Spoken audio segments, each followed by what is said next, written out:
반갑습니다, 여러분. 네, 수련회를 마치고 이제 처음 하는 그런 청년 2부 예배인 것 같아요. 우리 먼저 시간교리문답을 좀 같이 읽고 그리고 말씀을 나누면 좋겠습니다. 시간교리문답 31문, 32문입니다. 31문, 32문이에요. 혹시 나오고 있나요? 좋습니다. 자, 31문을 제가 먼저 읽으면 여러분들이 답을 또 해주시고 또 문답 이렇게 서로 읽어가면 좋을 것 같습니다. 자, 이렇게 믿음과 회개로 하나님께 반응한 사람은 어떤 유익을 얻습니까? 시작.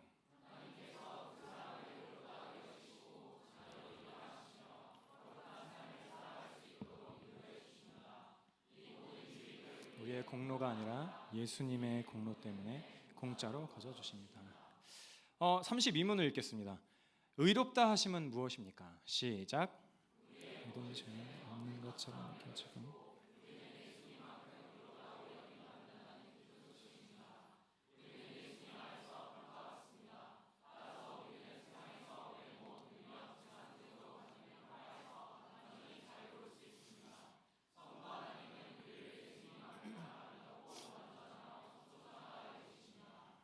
네.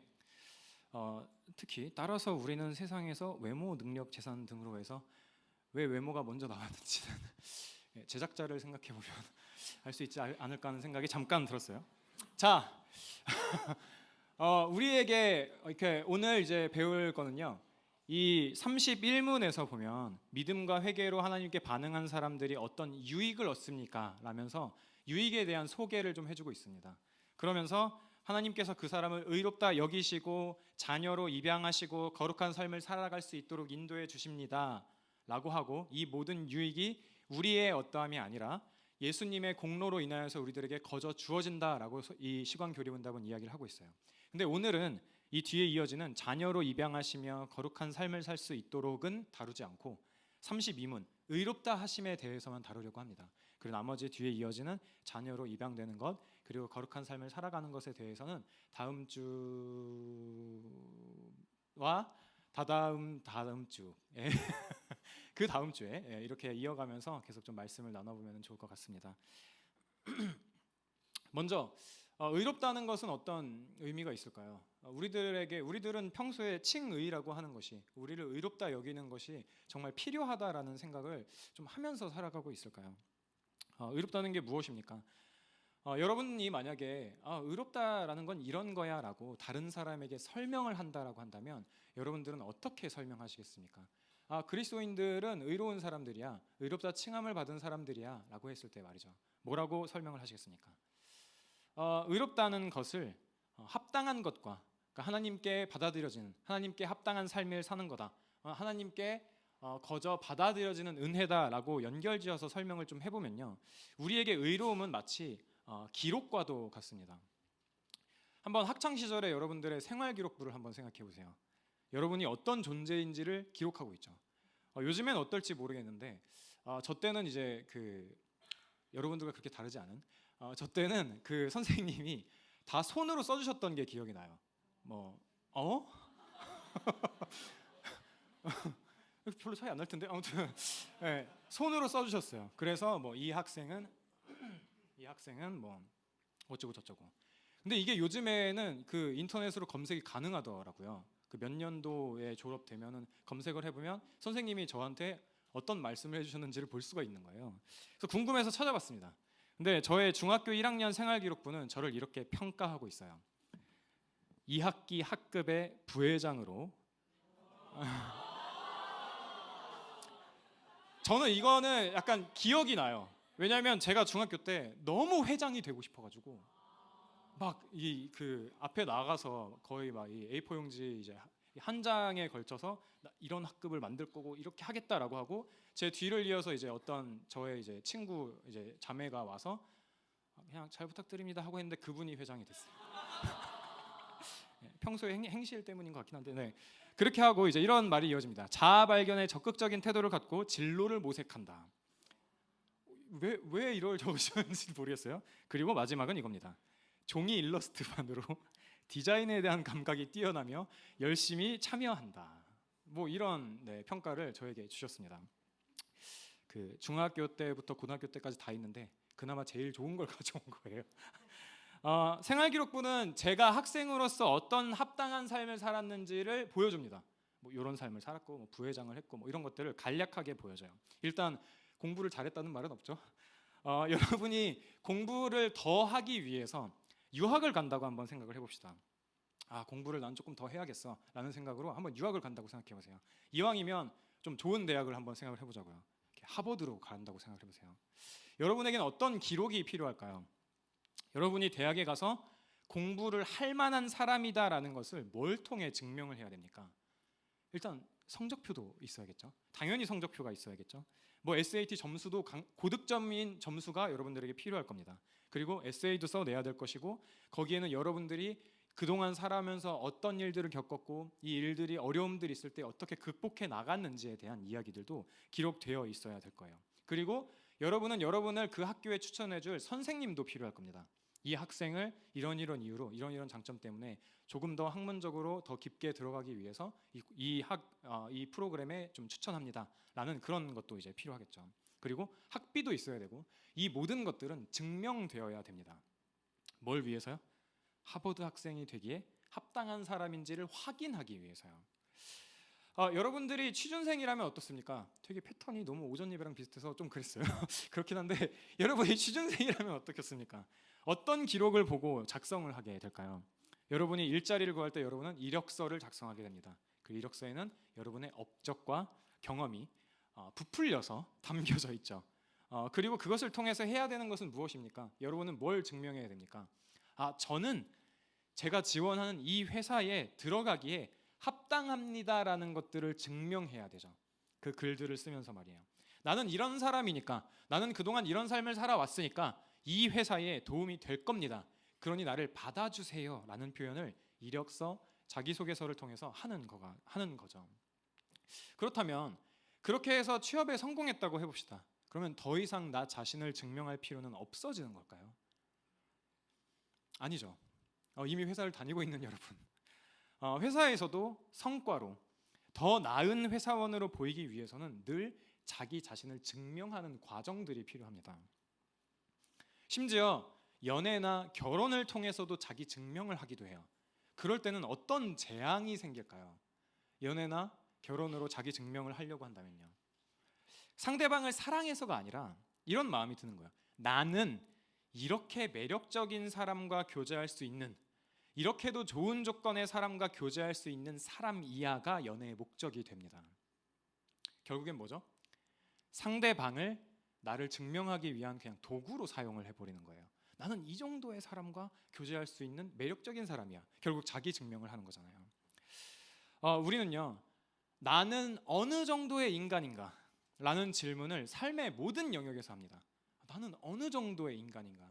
나의 회사에서, 가정에서, 내 학교에서, 교회에서조차 나는 어느 정도의 사람이지라는 질문을 계속한다라는 거예요. 우리가 두 발을 딛고 있는 곳에서 나는 어떤 위치에 있는가? 나는 이 교회에서 어떤 위치인가? 나는 친구들 중에서 어느 정도의 위치에 있는가를 매우 중요하게 생각을 하면서 살아간다라는 거예요.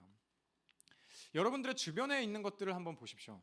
그 모든 것들을 사용해서 여러분은 늘 나의 가치를 증명해야 된다고 느끼진 않으십니까? 인간 관계에서 끊임없이 인정을 받으려고 그렇게 노력하고 있진 않으십니까? 어떤 가치를 평가하는 데 있어서는요, 이 사용할 수 있는 몇 가지 도구들이 있습니다. 먼저는 무엇을 근거로 평가를 하는지 되게 중요하겠죠. 그리고 두 번째는 그 평가가 정말 정당한 평가인지, 그리고 세 번째로는 그것을 평가하는 평가자는 어떤 존재인지에 따라서 우리는 그 평가를 신뢰하기도 하고 그냥 무시해버리기도 해요. 예를 들면 제가 만만해 보이는, 만만하진 않지만 재우 형제의 업무 능력을 평가한다고 생각해 보세요. 제가 지금 딱 이 자리에서 하는 거예요. 제가 그냥 이렇게 말하는 거예요. 이럴 때 아니면 못하니까. 관상을 보아하니까 형님은 좀 일을 잘 못하실 것 같아요 라는 평가를 내렸다고 해보세요.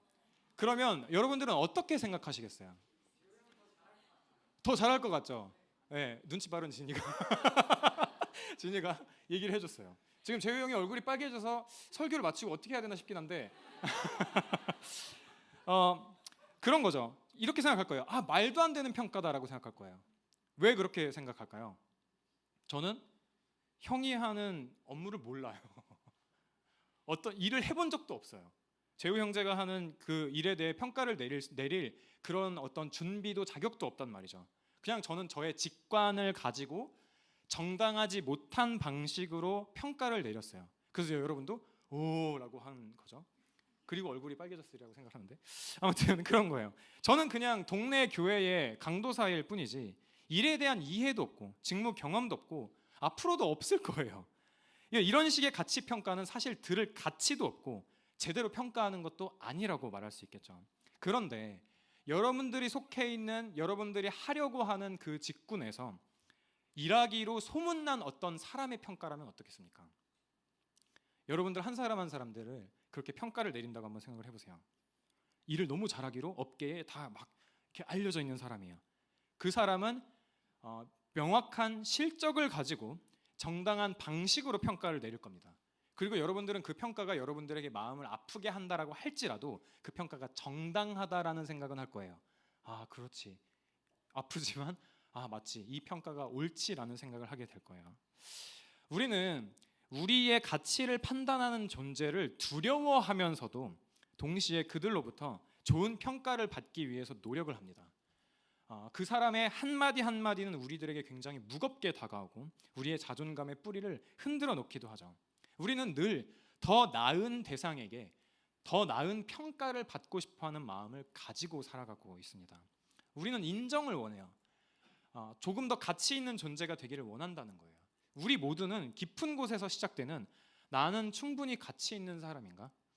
나는 살아갈 자격이 있는 사람인가에 대한 이 질문을 가지고 매일같이 싸워나가고 때로는 절망하고 때로는 교만해지기도 한다라는 말입니다.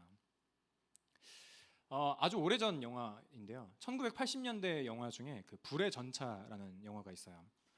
이게 이제 1924년 그 올림픽계에 있었던 그 실화를 바탕으로 한 이 영화인데 에릭 리델이라는 선수와 헤럴드 에이브럼스의 이제 실제 이야기를 기반으로 해서 이제 만들어진 거예요. 이 사람은 이제 육상 선수고 영화 속에서 이제 금메달을 노리면서 막 열심히 연습을 하고 있던 사람에게 누군가가 와서 이렇게 물어보는 거예요. 왜 그렇게 노력해? 왜 그렇게 열심히 훈련하는 거야? 라고 물어보는 거예요. 근데 이렇게 대답을 합니다. 경기 시작을 알리는 총성이 들릴 때, 육상 경기니까 총을 쏴서 이제 시작을 할 거 아니에요. 경기 시작을 알리는 총성이 들릴 때 나는 내 존재를 정당화할 10초가 있어라고 얘기하는 거예요. 경기가 시작됐을 때 나는 내 존재를 정당화할 10초가 내게 주어지는 거야라고 말을 했어요. 그는 이렇게 말을 하고 싶은 거예요. 내가 여기 있는 이유를 정말 알고 싶어요. 내 인생이 가치 있다는 것을 정말 알고 싶어요. 내가 이 육상에서 정말 가치 있는 사람, 정말 중요한 사람이라는 것을 내가 이 청중에 있는 청중에게 받아들여질 만한 사람이라는 것을 나는 알고 싶어요 라고 말을 하고 싶은 거예요. 이 사람은. 물론 이 사람에게 있어서 운동선수이니만큼 관중의 환호와 금메달이 그 사람이 얼마나 가치 있는 사람이라는 것을 보여줄 겁니다. 금메달일수록 더 가치 있다라고 여기겠죠. 근데 이 사람이 원하는 것은 단순히 환호만을 원하는 게 아니에요. 금메달 자체만을 원하는 게 아니에요. 그가 궁극적으로 원하는 것은요, 인정받고 가치 있게 여겨지고 세상에 받아들여지고 싶은 욕구가 더 강하게 있는 겁니다. 저와 여러분은 어떻습니까? 방금의 예를 들어드린 것과 여러분은 정말 아무런 상관이 없을까요? 우리의 존재를 정당화하고 누군가에게 혹은 어떤 집단에 받아들여지기를 여러분은 바라고 있지는 않습니까? 그것을 위해서 사실 우리는 매일같이 투쟁을 하고 있어요. 우리는 의로움을 위해서 싸우고 있는 거예요. 이렇게 자기 증명에 익숙한 이 세상 속에서 살아가면서요, 우리는 하나님을 만나는 데에 있어서도 이런 증명을 하고 싶어 해요. 나는 하나님 앞에서 충분히 가치 있는 존재인가? 충분히 가치 있는 사람인가를 생각하게 되는 거예요. 그리고 그런 질문을 스스로에게 물어보는 거죠. 그러나 누구도 자기 스스로의 힘으로는 하나님의 의로움을 얻을 수는 없습니다. 모든 사람이 의로움을 위해 싸우고 있지만 누구도 만족한 사람은 없어요. 어떤 일을 성공시켜도 내 인생에 가치 있다는 것을, 내가 중요한 사람이라는 것을 만족스럽게 느낄 수는 없습니다. 잠깐의 기쁨일 뿐이에요.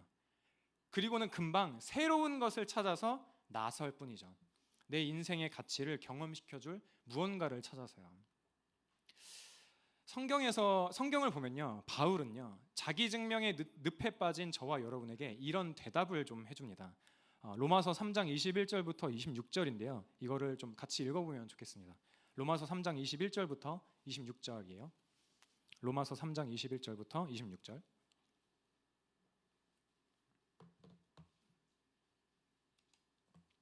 로마서 3장 21절부터 26절. 제가 먼저 21절을 읽으면 여러분들이 22절을 읽어주시면 되겠습니다. 21절을 읽겠습니다. 이제는 율법 외에 하나님의 한 의가 나타났으니 율법과 선지자들에게 증거를 받은 것이라.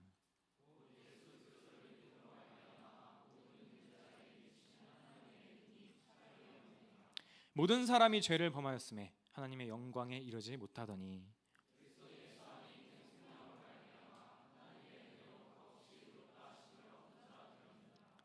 이 예수를 하나님이 그의 피로써 믿음으로 말미암는 화목제물로 세우셨으니 이는 하나님께서 길이 참으시는 중에 전에 지은 죄를 간과하심으로 자기의 의로우심을 나타내려 하심이니.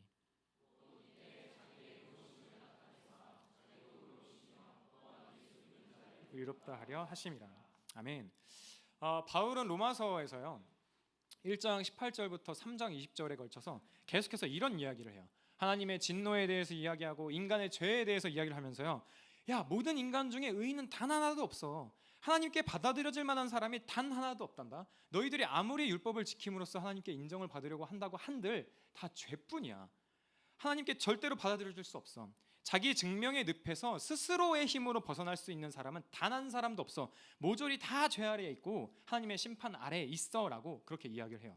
그리고 우리가 같이 읽은 본문인 21절이 등장을 하는 겁니다. 그런데 이 로마서 3장 21절에서요 엄청난 반전을 이야기를 합니다. 21절을 보면 우리가 방금 읽은 것처럼 그냥 개역개정 성경에는 이제는 이라는 말로 시작해요. 21절을 보면 이제는 율법 외에 라고 시작을 하고 있죠. 그런데요 원어를 보면 그러나가 앞에 붙습니다. 그래서 붙어서 읽어보면 그러나 이제는 이라고 우리는 읽어야 된다라는 거죠. 1장 18절부터 3장 20절까지 말씀을 봤을 때 인간이 죄로 물들어 있고 그로 인해 너희들은 다 죄 아래 있고 하나님의 진노 아래에 있어. 어딜 도망가니? 피할 수 없어. 너희는 정말 답도 없는 인간들이야 하나님 앞에서 라는 말들, 그런 내용들이라고 한다면 우리는 한번 우리가 생각할 수 있는 최악의 것들을 3장 20절과 3장 21절 그 사이에 넣어서도 한번 생각해 볼 수 있는 거죠. 정체성을 나에게 둔 죄인들이요, 정체성을 흔들리는 기반에 두어서 늘 두려움에 빠진 자들이요, 반복되는 죄로 인하여서 늘 불안하고 두려움에 휩싸인 모든 자들이요, 자기 증명의 노예가 돼서 진짜로 인생을 살아야 되는 이유도 알지 못하는 자들아, 누군가에게 받아들여짐을 영원히 갈망하는 자들아, 하나님께 용서받지 못할 거라는 두려움에 가득 찬 자들아. 그리고 21절을 이야기를 하는 거죠. 그러나 이제는 율법 외에 하나님의 한 의가 나타났으니 율법과 선지자들에게 증거를 받은 것이라. 곧 예수 그리스도를 믿음으로 말미암아 모든 믿는 자에게 미치는 하나님의 의인이 차별이 없느니라 라고 우리는 이렇게 이야기를 할 수 있다라는 거예요.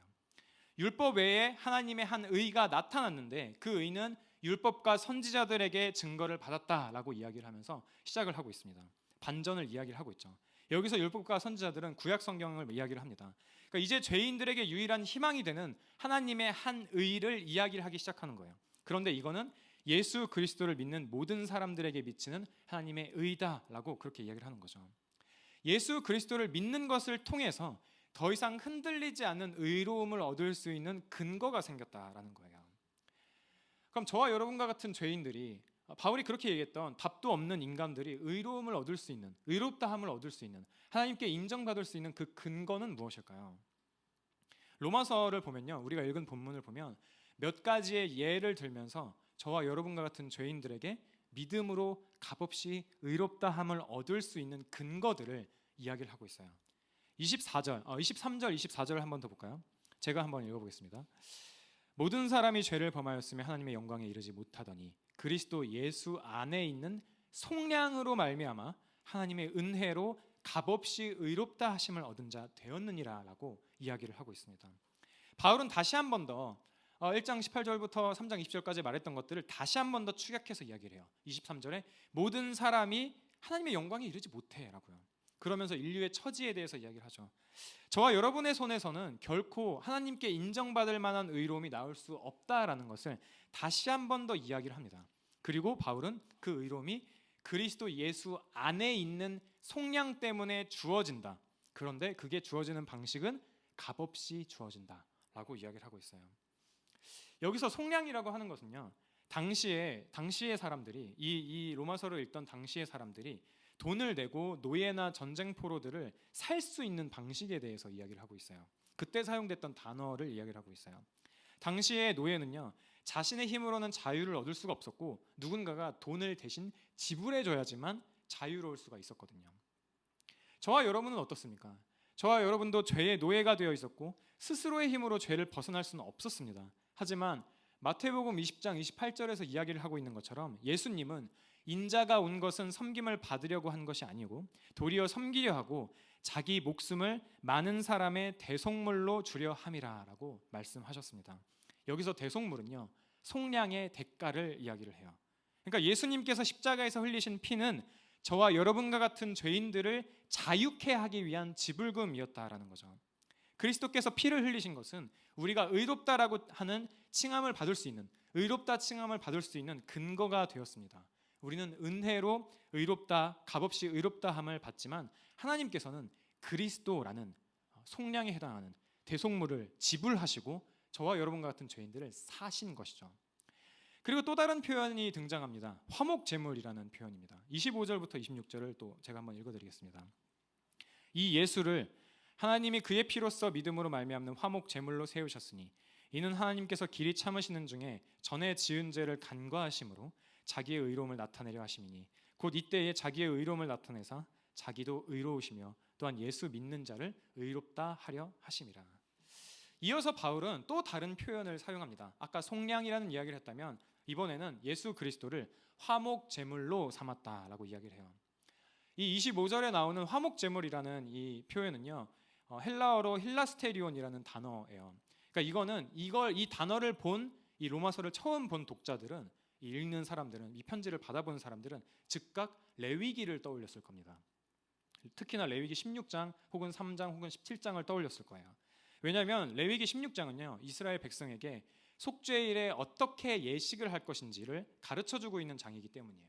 그리고 거기에서 이 힐라스테리온이라는 단어는요, 제물의 피가 뿌려지는, 제물을 목숨을 끊고 피를 뿌려지는 그 속죄소를 말하고 있기 때문이에요. 그리고 그 자리에서 이스라엘 백성과 하나님은 다시 화목한 관계를 갖게 되죠. 이스라엘 백성 대신 동물이 죽임을 당하고 죄 씻음이 그 자리에서 이루어지는 것처럼, 그리고 하나님의 진노가 그 자리에서 사라지는 것처럼 로마서를 읽는 독자들은 그 즉시 이 사실을 떠올리면서 예수 그리스도께서 이런 분이시구나를 떠올리게 됐다는 거예요. 예수 그리스도께서 화목제물이 되셨다는 것은 이런 의미가 있구나를 떠올리게 된 거예요. 예수 그리스도께서 화목제물이 되심으로 예수 그리스도를 믿는 자와 하나님 사이의 관계가 회복되게 된 겁니다. 하나님께서는 거룩하셔서 공의로우셔서 죄를 반드시 벌하셔야만 해요. 그게 하나님의 공의로움이죠. 하지만 죄인 대신에 죄가 되셔서 이 땅에 예수 그리스도께서 오심으로 십자가를 지시고 저와 여러분이 감당해야 될 하나님의 진노와 저주를 다 감당하셨습니다. 우리 대신 화목제물이 되신 거예요. 하나님께서 저와 여러분과 같은 죄인을 가지고 그냥 한 명씩 찍어가면서 너 그냥 의로운 사람 해, 그냥 의로운 사람 해라고 그렇게 하실 수는 없었어요. 하나님께서 저와 여러분의 죄에도 불구하고 그냥 의롭다고 하신다면, 그냥 쉽게 마음을 바꾸는 하나님이라면 불의한 하나님이라고 할 겁니다. 게다가 그렇게 변덕스러운 하나님께 우리는 우리의 영원을 맡기고 싶지도 않을 거예요. 하지만 하나님은 그런 분이 아니라는 거죠. 하나님께서는 죄를 미워하시며 죄에 진노하시는 하나님이십니다. 그렇기 때문에 죄를 벌하시는 것이 하나님께는 의로움이죠. 하지만 26절에 나와 있는 것처럼 예수 그리스도를 보내심으로 모든 믿는 자들의 죄를 다 감당시키셔서 예수 그리스도를 믿는 자들도 의롭다라고 말씀하시는 그런 자비로운 하나님이십니다. 그리고 이것이 또한 칭의의 근거가 됩니다. 우리를 의롭다는 근거가 돼요. 뭔가 이 두 가지를 통해서 알 수 있는 것은 무엇입니까? 우리가 뭘 해야 되는 거죠? 우리가 할 수 있는 게 뭐가 있는 거죠? 그리스도께서 다 하고 계신다라는 것을 알 수 있어요. 하나님께서 지은 죄, 하나님께 지은 죄를 대신해서 속하시고 하나님과의 관계를 회복시켜 주시죠. 시간 교리문답에서는 이 의롭다라는 것을, 의롭다 하심을 무엇이라고 이야기를 하고 있습니까? 32문입니다. 제가 한번 다시 읽을 테니까 여러분들이 한번 눈으로 한번 읽어봐 주세요. 우리의 모든 죄는 없는 것처럼 여겨지고 우리는 예수님만큼 의롭다고 여김 받는 기쁜 소식입니다. 우리는 예수님 안에서 평가받습니다. 따라서 우리는 세상에서 외모, 능력, 재산 등으로 받는 평가에서 완전히 자유로울 수 있습니다. 성부 하나님은 우리를 예수님만큼 아름답고 예수님만큼 완전하며 예수님만큼 소중하다 여기십니다. 의롭다 하심, 칭의의 결과는 무엇입니까? 방금 읽은 이 답변으로 대체할 수 있을 것 같습니다. 세 가지로 나눠지죠. 먼저 우리의 모든 죄는 없는 것처럼 여겨지고 우리는 예수님만큼 의롭다고 여겨진다. 우리는 예수님 안에서, 두 번째, 우리는 예수님 안에서 평가받습니다. 따라서 우리는 세상에서 외모와 능력과 재산 등으로 받는 평가에서 완전히 자유로울 수 있습니다. 그리고 세 번째, 성부 하나님은 우리를 예수님만큼 아름답고 완전하며 소중하다 여기신다라는 거예요. 이게 믿음과 회개를 통해서 우리에게 거저 주시는, 우리가 얻을 수 있는, 아니 우리가 누려야만 하는 의롭다 하심이라는 거죠. 시간 교리문답을 통해서 우리는 칭의가 뭘 의미하는지를 더 깊이 좀 알아볼 수 있습니다. 칭의는 의롭다 칭하시는 하나님의 은혜로운 행동이시죠. 여기서 중요한 것은 예수님만큼 의롭다고 여김을 우리가 받는다는 거예요. 저와 여러분과 같은 사람이, 죄인이 예수님만큼 의로워진다는 것을 말하는 게 아니고 예수님만큼 의롭다고 여김을 받는다라는 거예요. 이 차이를 이해하시겠나요? 예수님만큼 즉각적으로 믿는 즉시 예수님만큼 의로운 사람이 되는 게 아니고, 그렇지 않다는 것은 우리 스스로의 경험을 통해서 알 수 있잖아요. 이웃을 미워하고 하나님을 미워하는 우리들의 습성을 통해서요. 그렇게 의로워지는 게 아니고 의롭다 여김을 받는다라는 거예요. 예수님의 의로움이 우리에게 주입되는 것이 아니라 의롭다 칭함을 받는다라는 거죠. 마치 법정에서 선언되듯이 저와 여러분과 같은 죄인들에게 선포되는 거예요. 무죄할 뿐만 아니라 의로운 사람이라고요. 이 사람은 의로운 사람이다라고 그렇게 불려지는 겁니다. 그런데 그 의로움의 정도가 어느 정도입니까? 예수님만큼 의롭다고요. 그리스도 예수 안에서 저와 여러분요, 예수님만큼 의롭다고 여김을 정말 받습니다. 그리스도 예수 안에서 우리는요, 예수님 안에서 평가를 받습니다. 지금껏 자기 증명을 위해서 애써왔다면 이제는 그 싸움을 멈출 수 있다는 얘기예요. 그리고는 우리의 자기 증명을 대신해 주신 분을, 대신해 주신 예수 그리스도를 우리는 바라볼 수 있다라는 거죠. 그런 면에서 칭의와 용서는 또 조금 다릅니다. 용서를 오히려 포함하고 있다고 볼 수도 있겠죠. 우리가 저는 예수님을 믿어요, 그분의 십자가 죽음으로 은혜를 받았어요 라고 할 때에 우리는 나는 용서 받았지 라고 생각합니다. 그건 맞는 말이에요. 하지만 칭의를 포함하고 있지는 않습니다. 의롭다 여김을 받는다는 것은 용서 그 이상의 의미를 담고 있어요. 이런 부분을 마커스 로안이라는 목회자는 이렇게 좀 이야기를 합니다. 용서와 칭의에 대해서 이렇게 얘기를 해요. 용서는 이제 이런 뜻이라는 거예요. 용서는 가도 좋다. 이제 가도 좋다. 용서는 이제 가도 좋다. 너는 너의 죄와 형벌에서 벗어났어 라는 의미이고, 칭의는 와도 좋다. 칭의는 내게 와도 좋다. 너는 내 모든 사랑과 존재로 환대를 받을 자격이 있는 자야 라는 그런 선언이라는 겁니다. 용서는 가도 좋다. 너의 모든 죄와 형벌은 벗어났어 라는 의미고, 칭의는 내게로 와도 좋다. 내 모든 사랑과 존재로 너를 환영할 만한 그런 존재야 라는 의미가 있다라는 거죠. 그리고 이 칭의를 통해서 알 수 있는 것은 우리들의 모든 것이 그리스도의 것임을 고백할 수 있고, 그리스도의 의로움이 우리들의 소유가 되었다, 우리들의 것이 되었다라고 고백할 수 있다라는 겁니다. 그렇게 성도들의 위치는, 성도들의 자리는 그리스도 안이라고 이야기를 할 수 있고, 모든 성도들의 가치는 그리스도만큼이라고도 이야기를 할 수 있어요. 우리는 그렇게 확신할 수 있다라는 겁니다. 그러면 우리는 어떻게 하면 이 칭의라고 하는 것을 누릴 수 있을까요? 어떻게 누려야 될까요? 저는 칭의가 법적인 선포라는 말씀을 들었습니다. 내가 의롭게 되는 게 아니고, 의로운 인간이 되는 게 아니고 의롭다라고 칭함을, 여겨짐을 받는다라는 것을 말씀드렸어요. 그리고 이게 의미하는 것은 무엇이냐면, 우리가 감정적으로 하나님과 가장 멀리 떨어져 있다 느낄 그때에도 이 사실은 변하지 않는다라는 겁니다. 때로는 우리가 고난에 휩싸일 때, 침체 가운데에서 하나님 당신은 어디 계십니까? 라고 외칠 그때에도 하나님께서는 우리를 어떤 의로움을 가진 존재로 보신다고요? 그리스도만큼의 의로움을 가진 존재로 보신다라고요. 그리고 그 사실들은 결단코 변하지 않는다라는 겁니다. 의롭다함을 받은 성도들은요, 이 땅의 어떤 평가로부터도 자유로울 수 있습니다. 아니, 자유는요 성도의 특권이에요. 우리가 계속해서 배우고 있는 것은 무엇입니까? 특정한 종류의 삶만이, 특정한 종류의 인생이 좋은 삶이다. 그런 인생만이 선한 인생이다라는 것들을 계속해서 배우고 있어요. SNS를 통해서 혹은 TV를 통해서 계속해서 배우고 있죠. 그리고 그렇게 가르치는 이 세상의 가르침 속에서 우리는 칭의를 들이대면서 맞설 수 있습니다. 아니야, 나는 그리스도 예수 안에 있고 하나님은 나를 그리스도만큼 가치 있게 여겨주셔라고 그렇게 고백하고 그렇게 맞설 수 있다라는 겁니다. 윌리엄 쿠퍼라는 어떤 사람이 있습니다. 아시는 분이 있을지도 모르겠어요. 윌리엄 쿠퍼라는 사람이 있는데, 이분은 이제 영국의 문학가로도 알려져 있지만 사실 이제 찬송가를 또 많이 지은 분이기도 합니다. 이분은 1731년에서 태어나서 1800년에 이제 돌아가신 그런 분이세요. 이분은 이제 영국의 부흥 운동을 주도했던 이제 소위 이제 되게 걸출한 목회자들이 있는 그 시대에 같은 시대를 사셨어요. 조지 휘필드나 웨슬리가 있겠죠. 근데 이분은 6살 때 이제 어머니가 돌아가시는 그런 경험을 하게 되고 그랬지만 절망하지 않고 열심히 자신의 삶을 살아오셨어요. 공부도 잘 하신 것 같고 그렇게 잘 살아왔습니다. 근데 이분이 한 22살 정도 됐을 때 1752년에요. 태어나서 처음으로 우울증을 겪게 돼요. 근데 그 우울증이 보통 심각한 게 아니었던 것 같습니다. 우울증과 더불어서 정신질환도 찾아오게 돼요.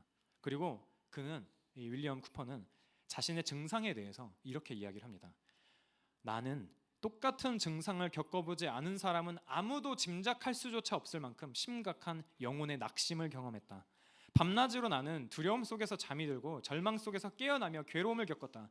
그리고 곧 전에 큰 관심을 가졌던 공부의 모든 흥미를 잃어버렸다. 고전도 더 이상 아무 매력이 없었다. 내게는 오락거리보다 더 건전한 것이 필요했다. 그러나 그러한 것을 어디서 발견할 수 있는지 내게 가르쳐줄 사람은 아무도 없었다라고 이야기를 합니다.